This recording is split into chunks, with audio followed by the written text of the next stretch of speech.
So we told you we were going to shift from Hispanic American health to African American health.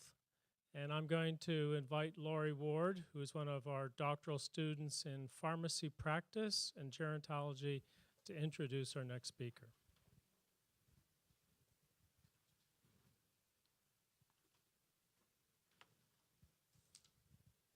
Good afternoon. Today I have the privilege of introducing our speaker for our second session, Dr. Douglas K. Miller.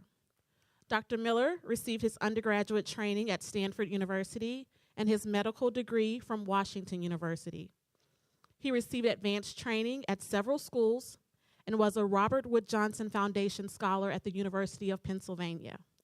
For 24 years, Dr. Miller was on the faculty in general internal medicine and geriatrics at St. Louis University until locating to IU in 2003, where he currently holds the Richard M. Fairbanks Chair in Aging Research and serves as an associate director for the IU Center for Aging Research.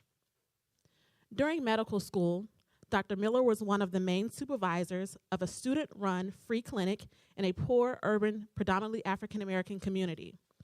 Since then, Dr. Miller has been involved in both clinical services and research involving predominantly African-Americans for over 30 years.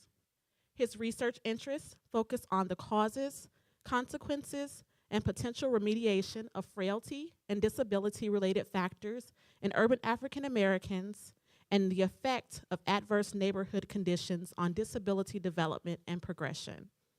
He is well published in the area of African American disability disparities. Additionally, he is the main architect of the design, aims, and hypotheses for the African American Health Project, which has been funded by the NIA since 1991. We are so delighted to have him speak at our CALC Symposium today. Will you please help me welcome Dr. Douglas K. Miller.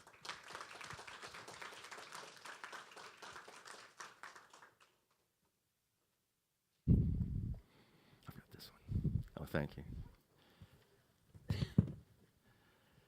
I may take Dr. Marquis' lead and come over here so I can. It's a little easier to see the slides over here. I'm Douglas K. because there's so many Doug Millers around. I had a lab partner in school as an undergraduate. His name was Doug Miller too, and it's really embarrassing when I was going to leave and forgot his doggone name. It's kind of hard to forget your lab partner's name when it's your same name. But I did it. So it's a pleasure to be here. I'm going to intersperse my comments with some queries to you to get some feedback from you. And what we're going to be talking about is some clues and cues for where I think we can go to actually now start having an impact on decreasing disparities, disability disparities at least, in the African American population. First of all, could you raise your hand if you're a community member?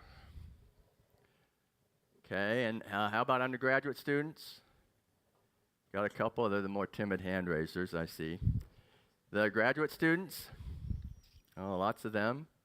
Postdoctoral people on staff, okay. Faculty?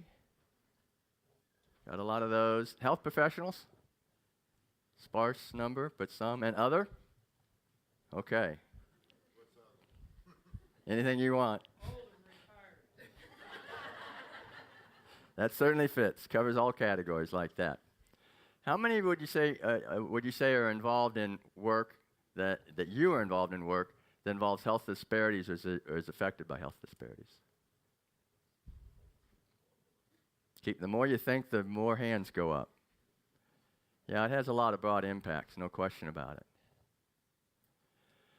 So let me explain this question.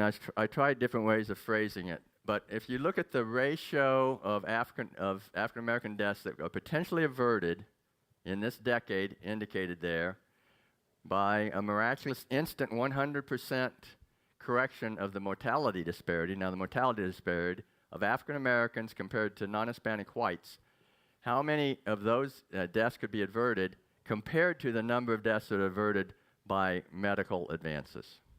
Is it at 1/4, 25% as much, 3/4, about as many, twice as many, or say 5 times as many? So who says 25%? 75%. About the same. 200%, twice as many. 5 times as many. How many are on the fence and haven't? I only saw about a quarter of you raise a hand at all. Anybody made a decision now after thinking about it a little bit? Well, Steve Wolf did a very interesting study here, published in 2004. And what he looked at is over this decade, the number of deaths that were averted by medical advances, potential deaths averted actually is how he looked at it. And you can see there's about 176,000 deaths that would have been averted. Then he looked at what would happen if the mortality disparity in African Americans was automatically reduced. And he didn't say how that was changed. But you can see that number's right at 5 times the prior number. That's just, I think, a very dramatic visual representation of why disparities are important. It's important, obviously, for the population it affects. It's also important for our entire U.S. population and the health of who we are. So I think that's very useful context for us to start with. So that's the point. Disparities are extremely important. We looked at mortality disparities. I'm going to spend most of the rest of the time on disability disparities. And these are also very important. They do have an impact on mortality and longevity, but they also have a tremendous impact on quality of life and healthcare costs. It's a disabled population that tends to cost us a lot of money, as Dr. Markides talks about, and it's in both in informal caregiving. So if a daughter has to take off work to take care of a sick elder, then that's a loss of that's a cost, and then also for society. So it's worth our efforts to improve them. I would expect most people in the room would agree with that. Now, the hard reality of disparities, at least the way I would phrase it, is that there are a number of contributors that have been talked about a lot. The difference in health habits, difference in patient preferences, mainly here now African American versus non-Hispanic whites, healthcare provider behavior that have some adverse consequences for African Americans, and then genetic variations and some non-modifiable. But when the largest contributors are socioeconomic conditions and gaps in health insurance, income, and community resources. And I'm toward the tail end, I'm going to show you some neighborhood effects that I think are quite profound, and we really need to take them seriously. Now, this is what I wanted. And these socioeconomic conditions explain in different studies a half to nearly all of the observed disparities, in both, to some extent, in Hispanics, but I'm focusing particularly on the African Americans. And the point here is that change is very challenging, but it's not impossible. And so socioeconomic conditions can be difficult to reverse, and it's not just giving people money. It's different than that. And that's not going to happen anyway. It's just not in this country. Sorry, I wish it would, but it isn't. But so a lot of those basic underlying conditions we can't quickly change. I think we can to some extent, but not quickly. But we can try to get around those situations when we can't actually change the socioeconomic circumstances, is the idea. And I'll give some ideas of what I'm thinking about here a little later on.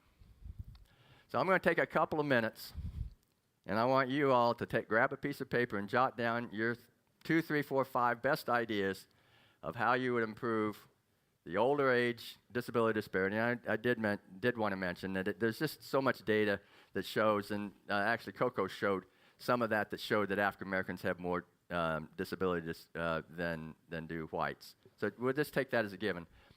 Just jot down some ideas that you think of how those disparities could be reduced.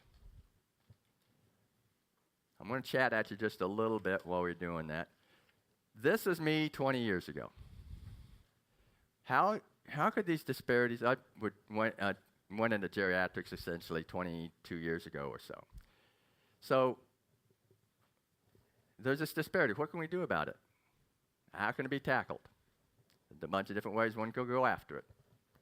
I just want you to think. Maybe we'll have a chance to talk about it, but mainly I want you to give it your best shot, put your mind to work on this important issue, and then you'll see what 20 years of work that I've been doing has led me to.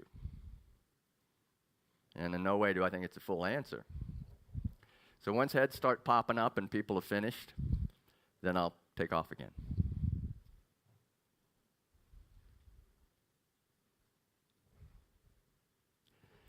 And Ken, if you want to develop some working groups out of these ideas and start working on them, I think that I would certainly embrace that idea.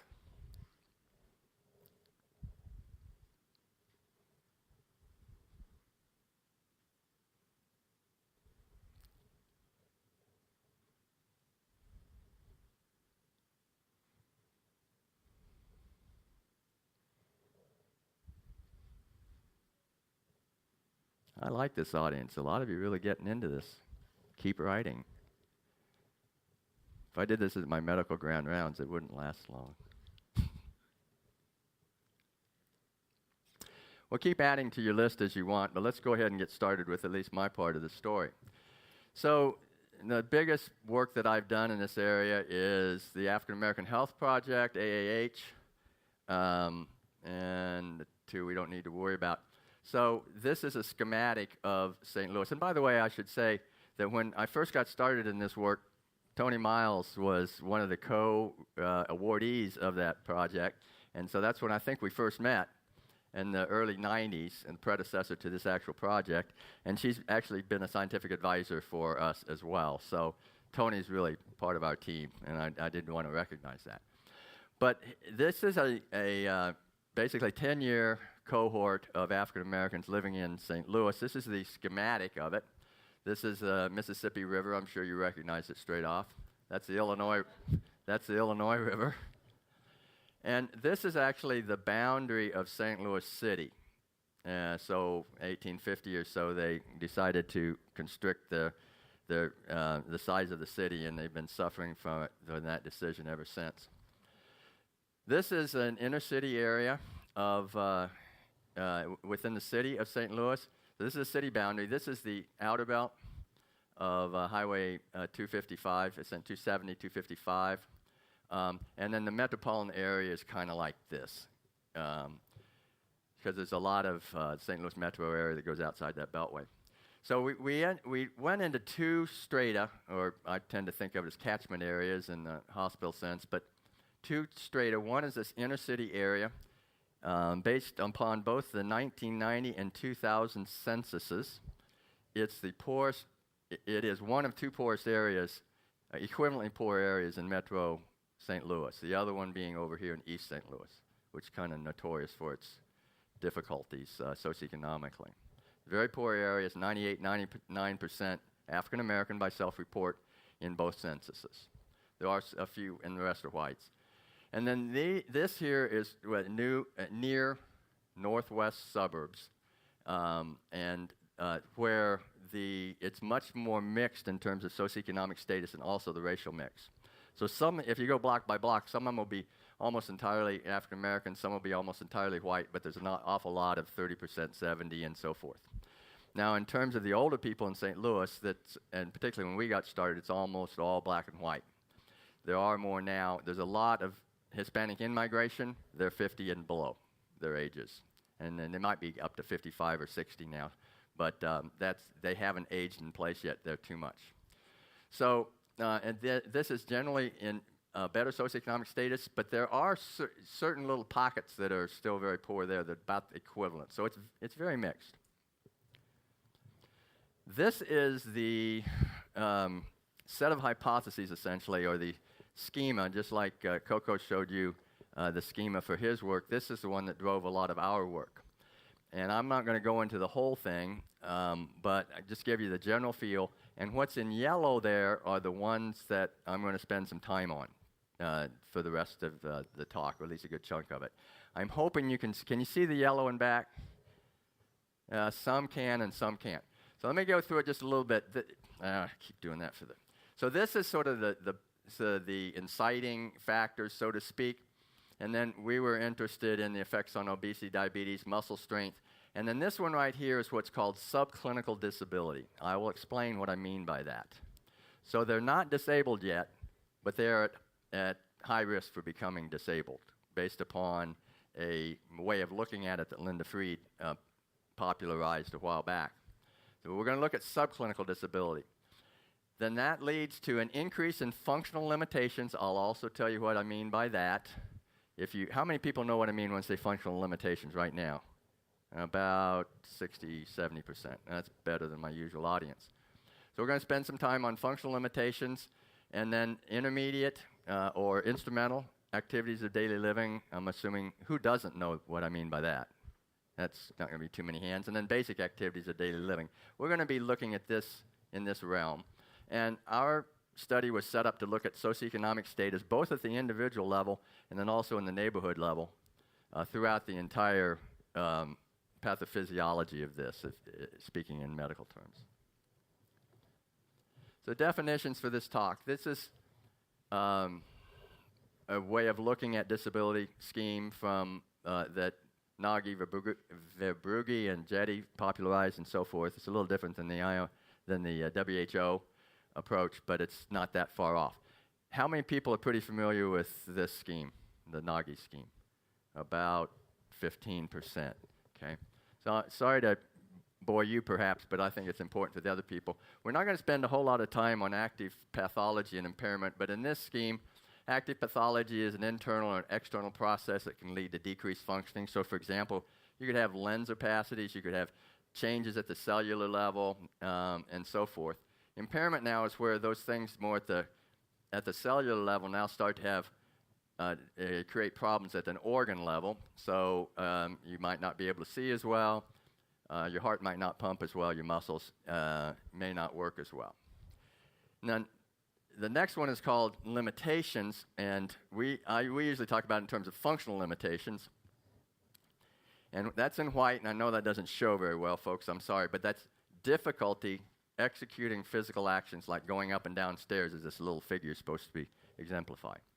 So if you say that it's hard for me to go up and down stairs, you have a functional limitation for stairs in this scheme, okay? And then in disability, it's a similar idea, but now you've got difficulty doing activities of daily living that have a social implication.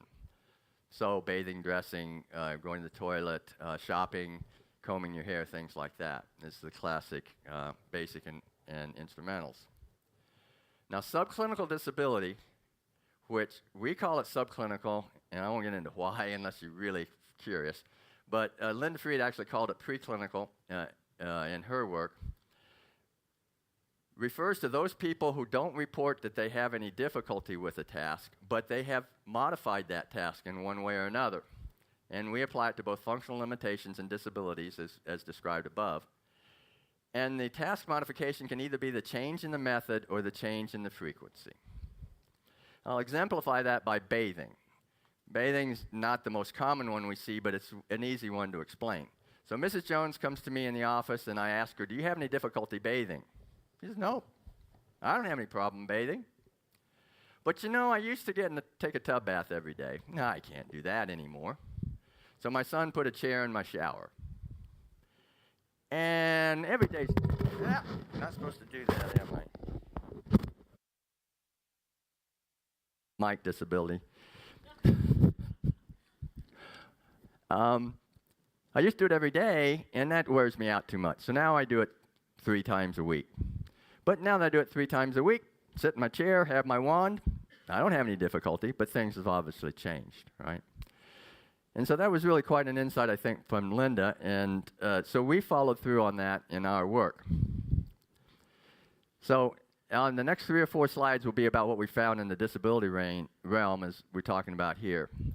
So we looked at the reported disabilities, which is what usually, when people talk about disabilities, it's a self-report almost always, in our 2 groups, and separated the suburban group from the inner city group, and we compared that using HRS, a head type of data, for people born in comparable years in both nationally representative African American and nationally represented non-Hispanic whites.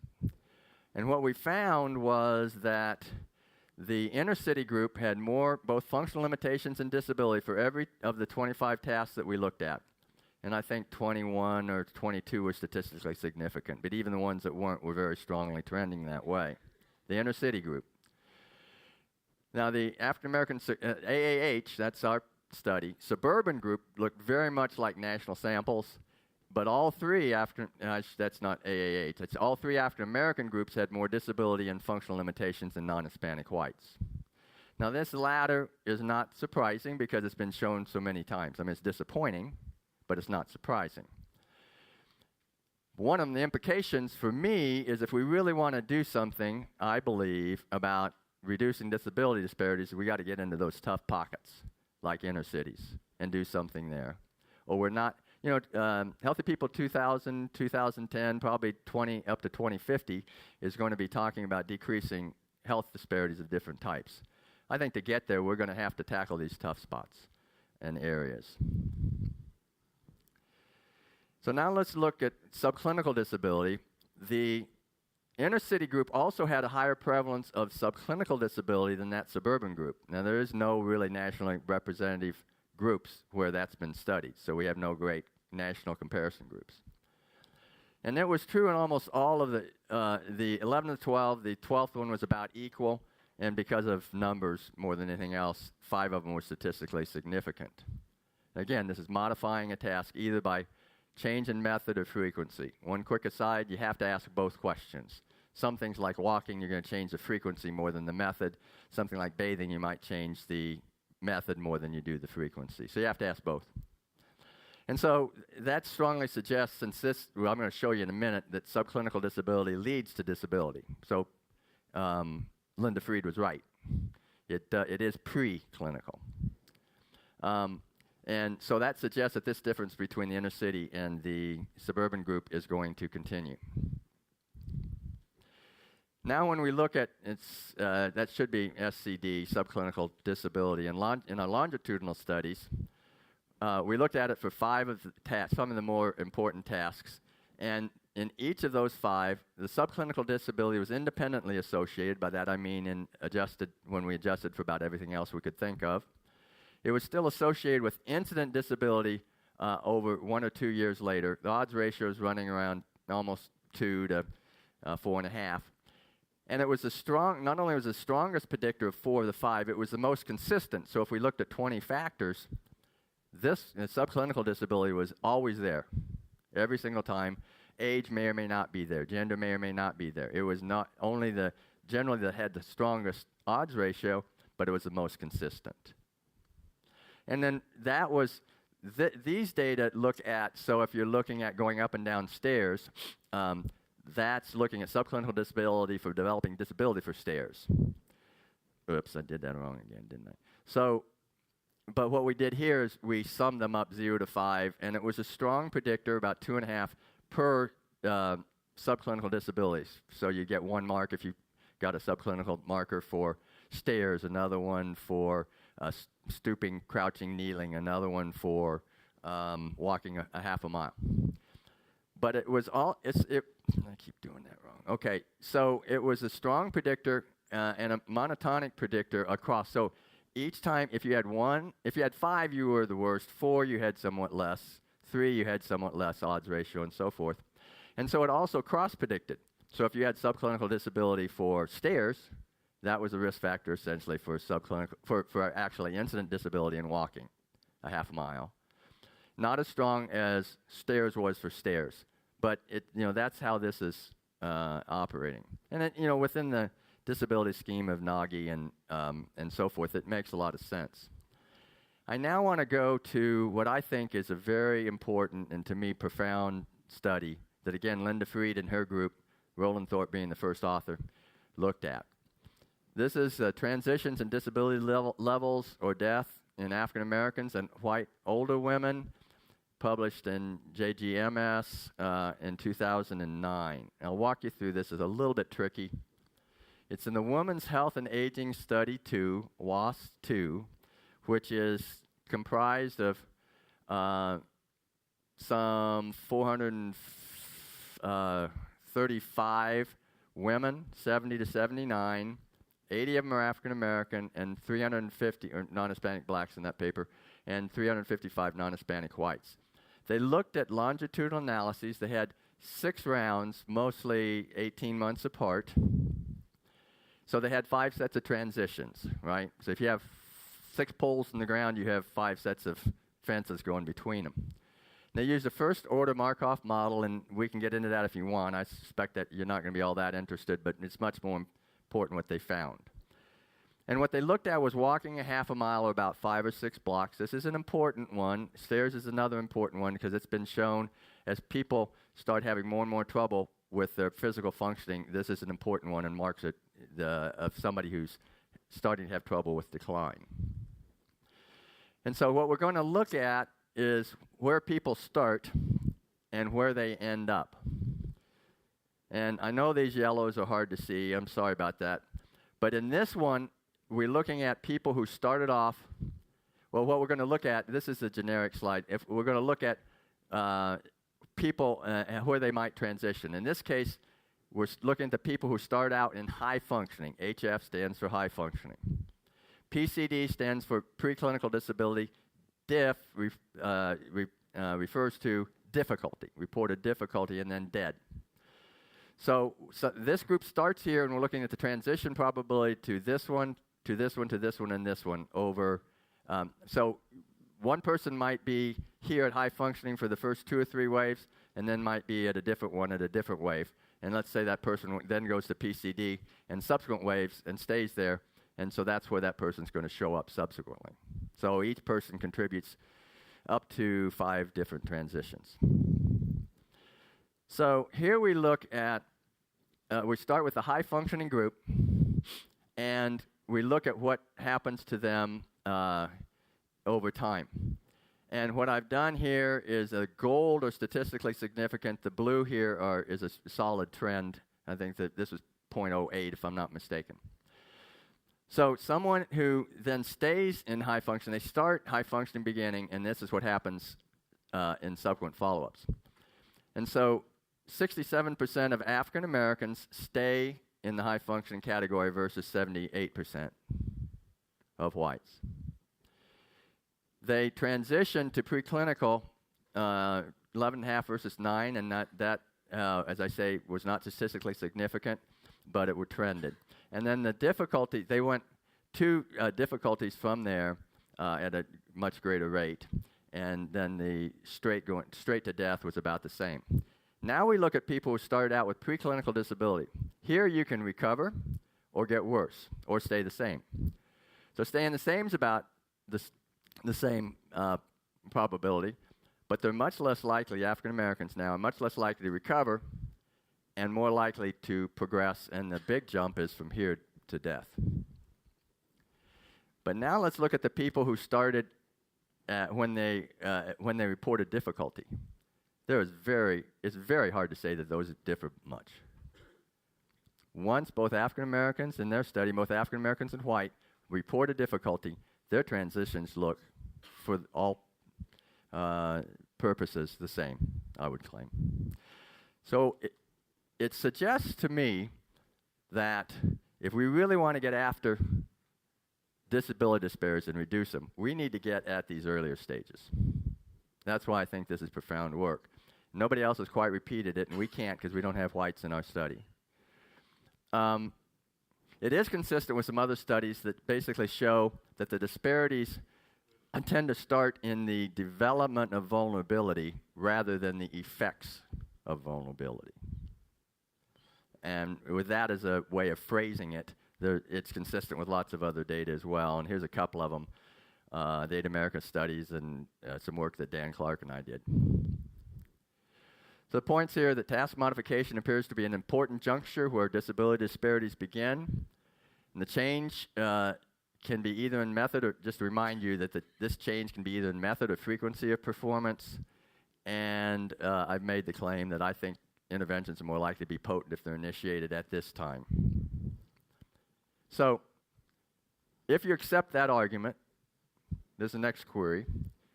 When do you think we should intervene to prevent older age disability disparities?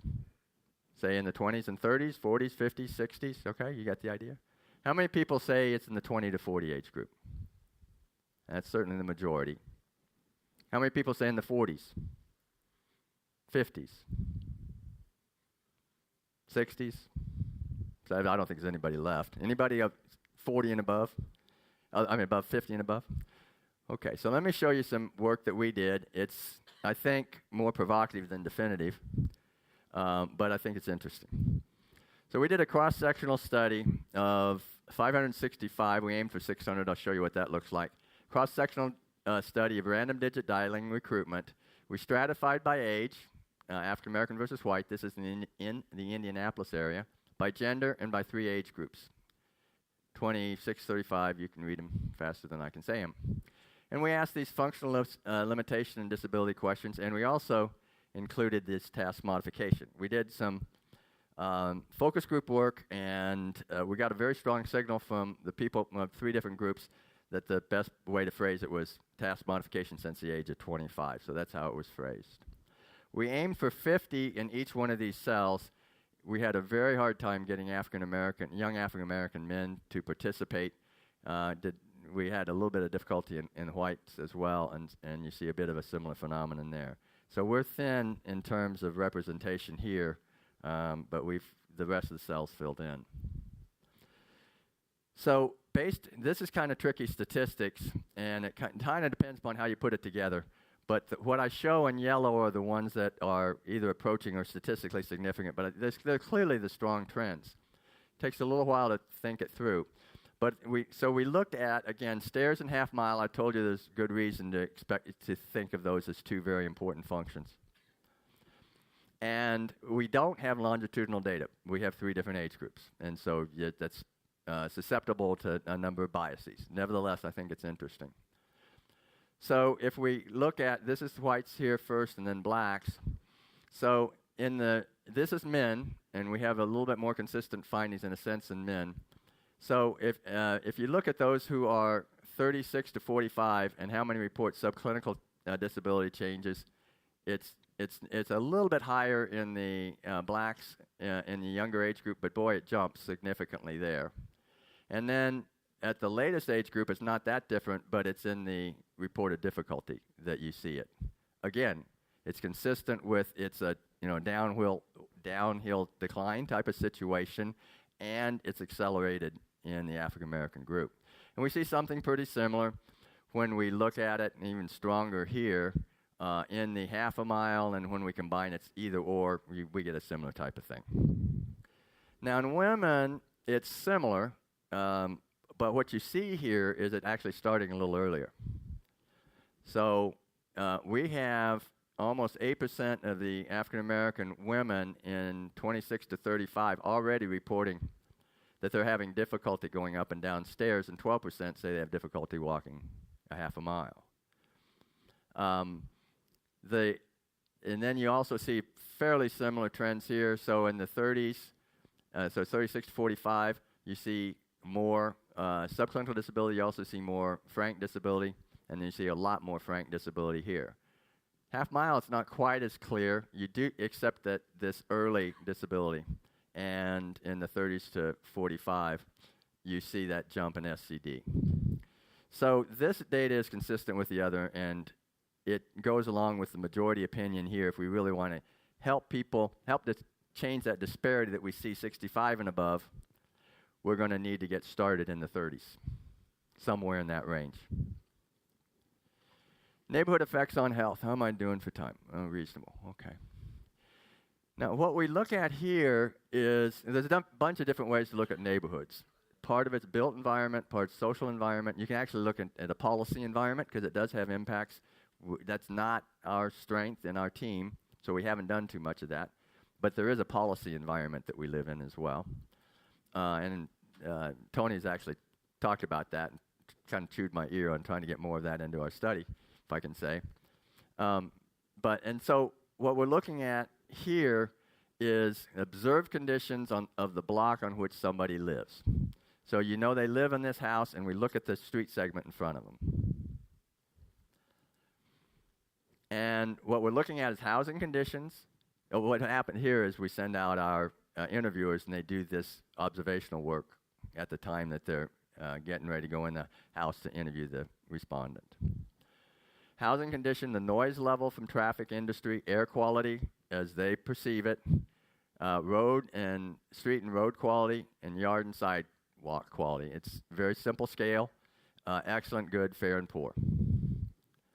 And even with such a simple scale, it shows profound effects, which is kind of surprising. It's not the greatest of scales, but it's very predictive and consistently predictive.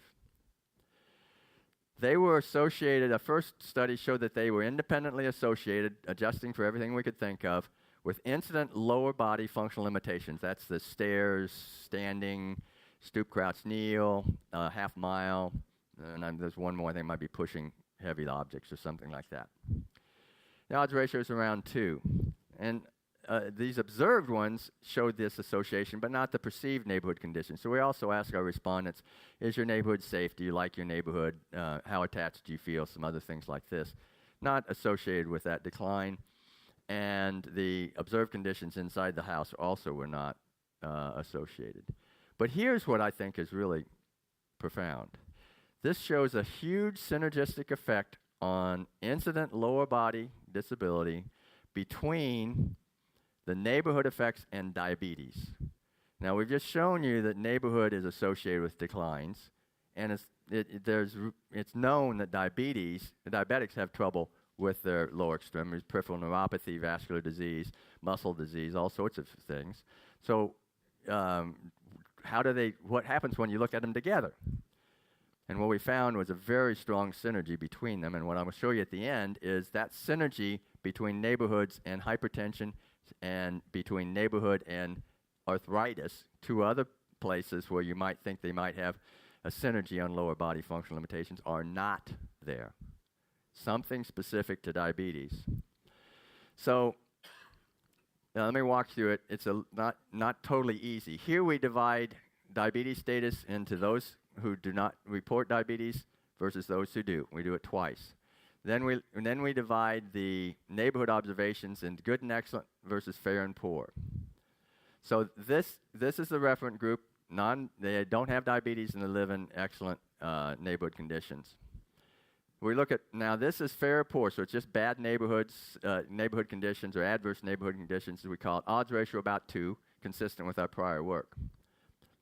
And then when you look at just diabetics, then you see now, now we're combining the adverse, here's the adverse effects. Let me get this right. This is just the neighborhood. This is just the diabetes, which is about 3. And here's where they're combined. It's now 5, and then this is in prevalence. When you look at incidence, it's now 7.5. And so here you have, this is not statistically significant, you've got a 148 and 136, and when you combine them, it's 752 on incident. That's a huge synergy. Then when you look at street and road quality, I just picked out 2 of the 5, and every single one of them does the same thing. So we'll actually jump to the incidence, the more important one. Here it's not statistically significant, but it's about 2 for just the neighborhood effect. So it's only 1.5 for just the diabetes effect. It's 12. When you combine them. That's a huge synergy. The only one I know that comes close, and it doesn't do this, is alcohol and smoking on oral cancer. And that's been a classic study of synergistic influences over the years. Then we did some fancy studies, and we can talk about that as some people get excited about this. But there's 2 ways of looking at to statistically describe the amount of synergy. And so if the interaction contrast ratio is above 0, that's synergistic, and among the 5, it went from 6 to 143, where anything above 0 is called a superadditive, as what we would call a synergy. But the attributable proportion of that incident lower body functional limitation attributed to this synergy, depending upon which neighborhood observation you looked at, is 80 to 99%. It's claiming that synergy explains the huge majority of lower body functional limitations. We tried to find out if anything moderated that effect that might explain it, such as change in diets and some other things like that. And we couldn't find anything that did it. And as I say, we did the same thing with hypertension and arthritis, and we did not find that synergy. Neighborhoods have been associated with multiple health problems. Why? We don't know. But it's been consistent. It doesn't go away. And now that it's showing that it's having an effect on specific disease trajectories, it can no longer be ignored. So summary is disparities among subpopulations very important.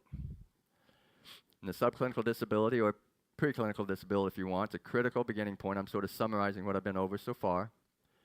It's probably a good place to intervene to prevent progressive disability and health disparities. It looks as if that once task difficulties appear, it's hard to prevent that decline. And that's not just in our studies, but in other people's work as well. And neighborhoods matter, but we really need to better understand why so we can start to develop interventions. And that's some of the work that we want to go to next. Next query. Is health-related quality of life in African Americans compared to the general population, and we use 8 of the short form 36 scales. Who's familiar with short form 36? Of the health-related quality of life measures, it's the most commonly used. There are sometimes people try to squeeze 9, but usually 8 scales that come out of that. So would you guess that the health, and this is health-related quality of life, not just total quality of life, okay? So would you guess that the African-American population, at least our AAH group, was uniformly better than that? Because there's excellent national norms for this, by the way, that you can compare them to. Would you guess that they're uniformly better, better for the majority of scales, about the same, worse for the majority of scales, or uniformly worse? Who thinks that the African Americans, compared to national norms, are uniformly better? How about better for the majority? How about the same? How about worse than the majority of the scales? How about uniformly worse? Okay. The real answer is worse than the majority of the scales, at least that's what we found. Okay, now, if it is better than the general population on some scales, which one do you think it would be? Physical functioning? Role physical, your ability to do physical things in social role? Body pain? General health? Got a couple there. Vitality? Social functioning? You got, probably 10, 12 votes, I'd guess. Role emotional? Another 5 or 6. Mental health? 7 or 8, something like that. So here's, this is just, what I'm going to do is talk about some other findings from our study. And what we found was, in a later part of the study, we did a life events interview for some 315 of this group. They've been through an incredible amount of traumatic events in their life. And if folks have spent 5 minutes, okay. And, they've seen kids shot on their porch. They've had tremendous job losses and displacements. They've lost houses, and et cetera, et cetera. They've gone through some terrible things in life. And that's, I think, part of the reason we see a lot of their, and also that, all the other health problems that they've got, that they have lower than normal health-related quality of life on 6 of the 8 scales, but they have increased vitality and mental health compared to national norms. So despite all this, they're better in these areas. There's a real core of resilience in these populations, in our 2 populations at least. And I think we need to recognize that. We did look, I'm going to go real pretty quickly now because what I've just gone over on the disability side is what I wanted to get over mostly. We used David Williams' 9-item scale on perceived discrimination. We found it associated with, this is cross-sectional work, with increase in systolic blood pressure about 6 millimeters of mercury and about 4 on the diastolic side. But they had better balance. Kind of fits that resilience theme, I think. That is, if they perceive themselves as being discriminated against, they had better balance, okay? Then when we look now back at these same adverse neighborhood conditions, the adverse neighborhood conditions in unadjusted analyses had disappeared with adjusted analyses, but in unadjusted crude relationships, it was associated with perceived discrimination. So if you lived on a street with a lot of noise and bad air quality, there's perceived discrimination reported also. But the adverse neighborhood conditions, we also had a resilience measure in there, and if you lived on adverse neighborhood conditions, you actually reported greater resilience. There is a resilience theme in this population that we need to understand better. There's a paradox of segregation, we believe, and I'll end with this one. And the bottom line for us is desegregation is not integration. So here's what we found. These are all cross-sectional analyses, but we think they're very intriguing. So in wave 8, we asked of the people who are still left in the study, 582, if they had attended, what years 1 through 12 schools they had gone to that were segregated schools or not. And depending upon how many years they reported having gone to school, if they had 50% or more of those schools were in segregated schools, then they were in the segregated school group versus the desegregated school group. They reported less than that. So somebody went to, had only 10 years of schooling, and 6 of them were in desegregated and 6 of them in segregated and 4 in deseg, and then they would have been in the segregated group. We adjusted for everything, for potential selection bias and confounding. But this attendance at the segregated schools was associated with a higher sense of control. Cross-sectionally now, but that's what we got. In their adult life. So today, 2008 it was, we asked them, what's your sense of control and what happens when you were growing up? So that life, the early life schooling is now associated with higher sense of control. And when we look at higher sense of control now, 2008, it was associated with better blood pressure, strength, balance, and lung function, entirely consistent with lots of other studies. So it looks as if there's an enduring effect of attending segregated schools. Well, why? A lot of people, this has bothered a lot of people. And that's why I say desegregation is not integration, in our opinion.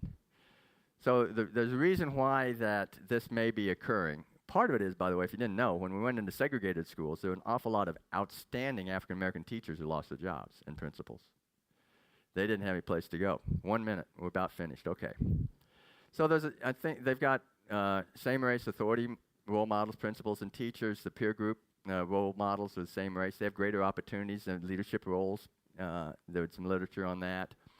Less exposure to discrimination, antagonism, and some racial solidarity. So we think it's very intriguing. So, final summary, here's where I'm quitting. Now, I think there's some clues and cues for addressing disability disparities seen in older life. We'd like to see a lot more research that identifies useful interventions. And I think that community-based participatory projects are likely to be needed for ultimate success. I think you really need to engage the communities and have them be part of the entire research effort to have a chance to solve these kinds of issues. Thanks, everybody.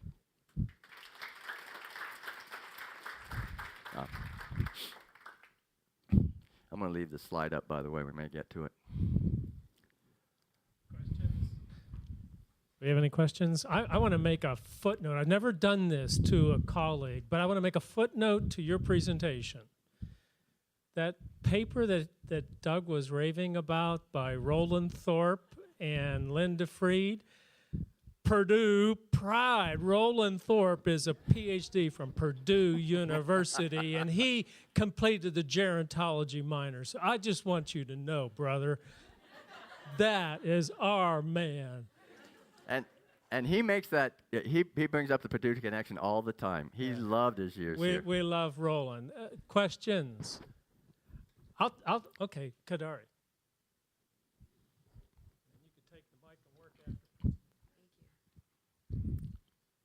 My question is, I think about your research. I'm looking at the power of statistics, and I know how you emphasize that African Americans did very well in vitality and resiliency. And so my question is, I wonder how health disparities would differ if things in our research reported that African Americans are doing well in things like resiliency. Do you think that would make a difference?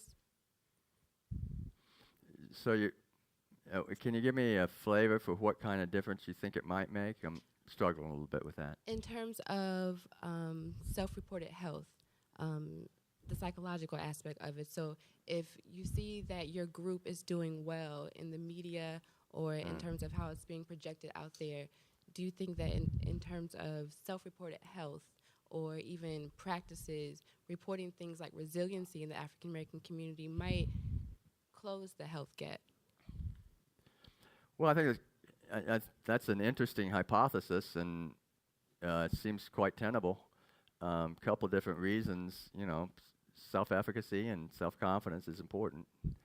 Absolutely no question about that. And the types of things you're talking about could build both self-efficacy and self-confidence, which are very closely allied.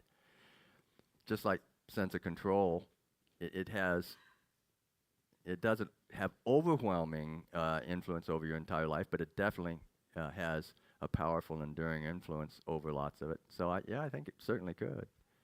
Thank you. Untested, but it's a great idea.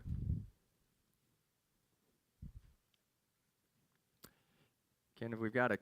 You talked about the diabetes neighborhood synergistic effect. Diabetes neighborhood. We're finding a lot of synergistic effects of diabetes and depression, for example. All right. Can you describe what you mean by neighborhoods? Was it the bad, the good, or the ugly? I don't know.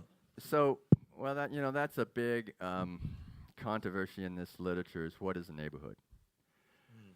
And you can quickly get into a lot of issues that go all the way from the sociological to the geographic to almost the scatological.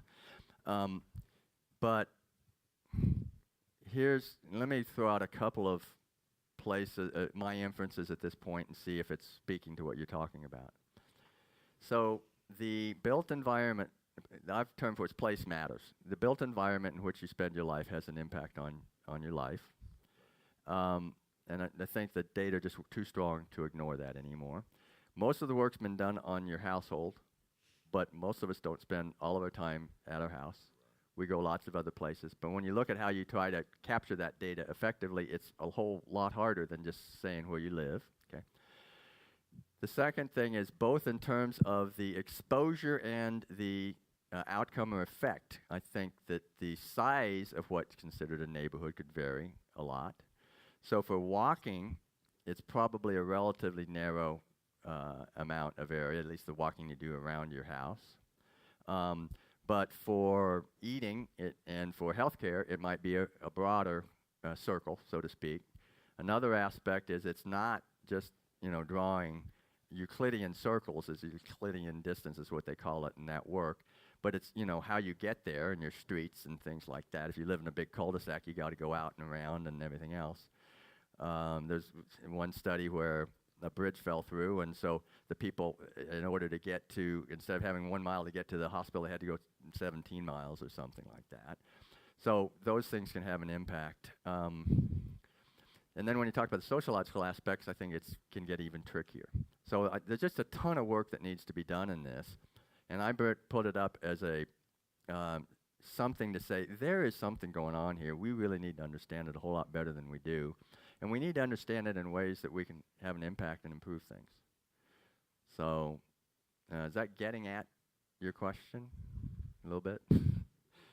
So, part of what we've been spending a fair amount of time on is that built environment right around your house.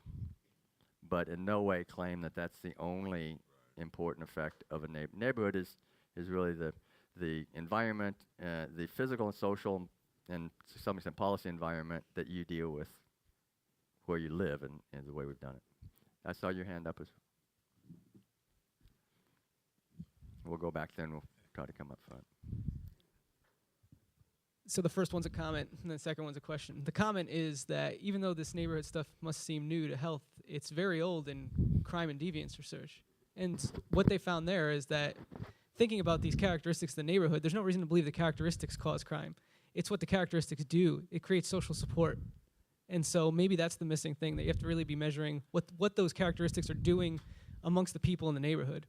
And so it seems just as applicable to health that a social support network might. We did adjust for self-reported social support, and it didn't change. Well, things, it's a neighborhood level characteristic, though, not an individual level characteristic. Yep, and that's a little trickier. I mean, the ideal way to do that is you measure neighborhood characteristics based upon a random sampling within a neighborhood, and then you go sample other people that you didn't ask about the characteristics. So it takes two different sampling.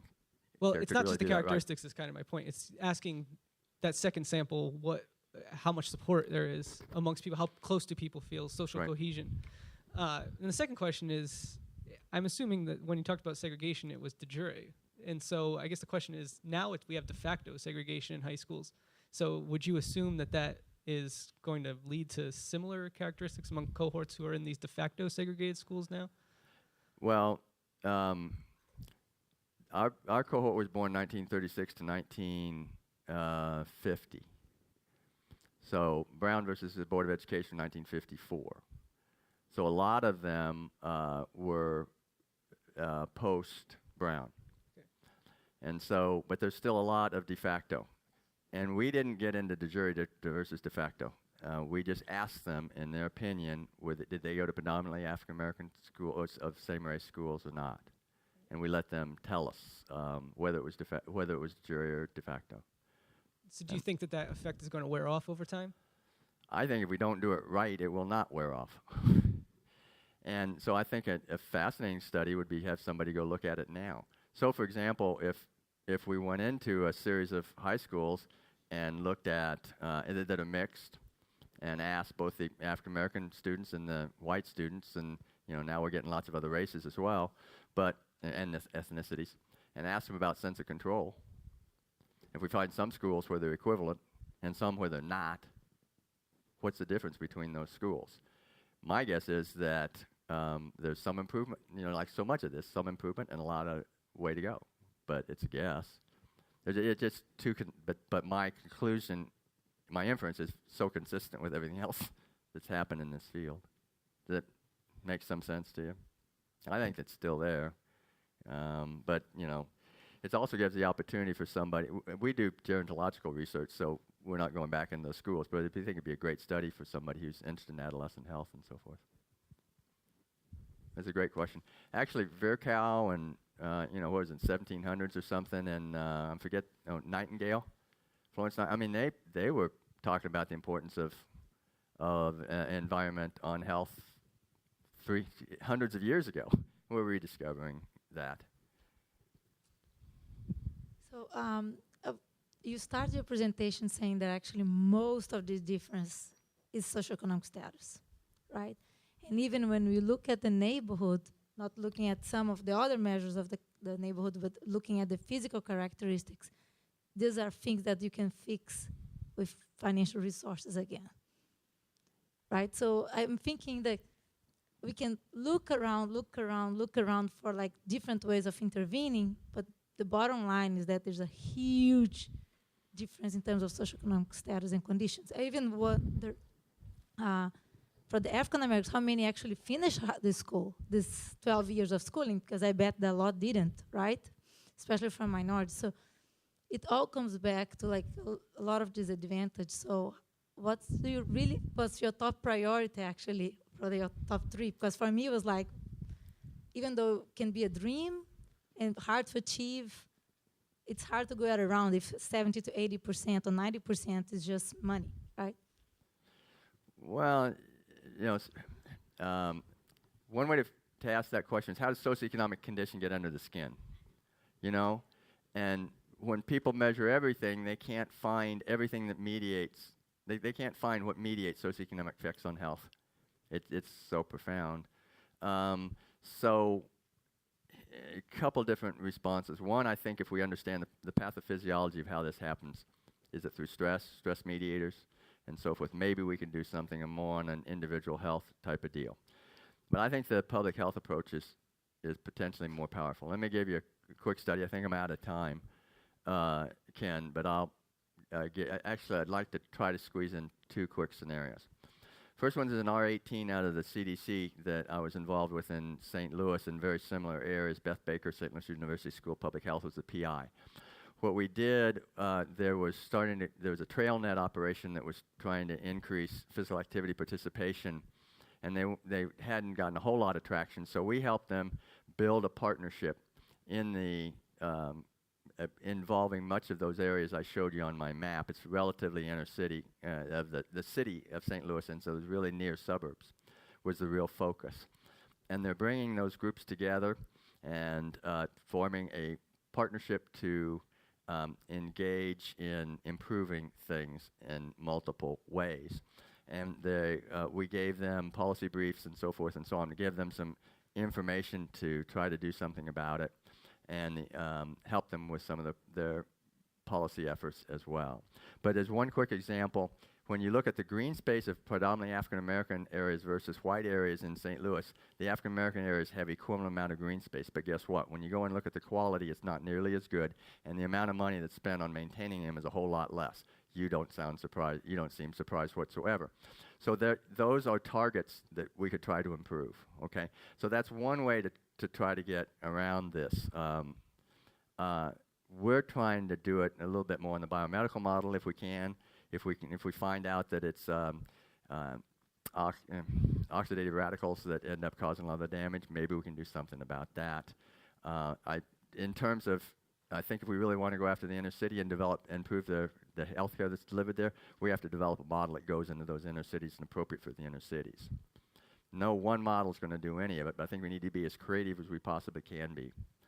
The one I'm going to talk about real quickly on the Hopi Reservation, this phenomenon occurred around in the 80s and early 90s, but they came to the realization, they were having lots of trouble with obesity and diabetes, and they came to the realization, we're Hopi. We before the horse came, we ran everywhere. We're runners. That's who we are. That's who we are. We're runners. Let's embrace who we are. Let's start running again. They, within several years, the running initiative, if you will, just flooded over that reservation, and most people could run were running. The diabetes rates dropped, the obesity rates dropped dramatically. So if we can never find a real cultural way of making this important and helpful, I think that's one of our most powerful ways of having an impact here. And I'll return again to that resilience factor we keep seeing over and over again. There's a resilience in these communities that I think we could take advantage of, if you will, not in a negative sense, but it could be a real important ingredient for doing some of these things. So that's who I am. I think that's all the time. Let's thank Dr. Doug Miller.